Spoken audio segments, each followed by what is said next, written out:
అందరికీ నమస్కారం.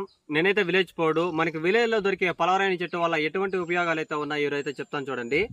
పలవరాయని చెట్టు అయితే ఎలా ఉందో. మామూలుగా మీరు విలేజ్ లో ఉన్న వాళ్ళు ఖచ్చితంగా అయితే ఇలాంటి చెట్టు అయితే చూసింటారు. ఈ చెట్టు వల్ల ఎటువంటి ఉపయోగాలు అంటే ఈ చెట్టు మామూలుగా మనకి సంగటి కలగడానికి ఉపయోగిస్తారు, కట్టి మనకి రాగలబడి మసాలా నూరడానికి అయితే ఉపయోగిస్తారు. ఈ చెట్టు పాల వల్ల కూడా మనకి మంచి ఉపయోగం అయితే ఉంది. ఎటువంటి ఉపయోగం ఉందంటే మనకి మామూలుగా జ్వరం వచ్చినప్పుడు అది మామూలుగా తగ్గకుండా అలాగే ఉన్నట్టయితే మనకి లో జ్వరం కాస్తుంది అంటారు కదా, ఆ లో జ్వరం బయటకు రావాలంటే ఈ చెట్టు పాలు చూడండి ఎలా ఉన్నాయి చూపిస్తాను.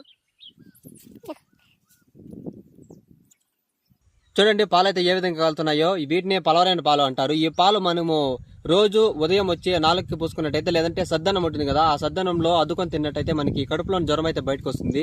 చూడండి పాలు అయితే ఏ విధంగా కారుతున్నాయో. మీరు కూడా విలేజ్ లో ఎప్పుడైనా మీ పాత వాళ్ళ అవ్వని కానీ తాత వాళ్ళని కానీ ఈ పాతకాలంలో అయితే ఈ పాలను అయితే బాగా ఉపయోగించేవాళ్ళు. చూడండి ఇప్పుడు కూడా అయితే మనకి సంగటి కలగడానికి అయితే ఈ కట్టలనే ఉపయోగిస్తారు. చూడండి పాలు అయితే ఏ విధంగా కారుతున్నాయో. ఇలాంటి మంచి మంచి వీడియోలతో ముందుకు వస్తున్నాను విలేజ్ పోడు. Please do subscribe and support me guys.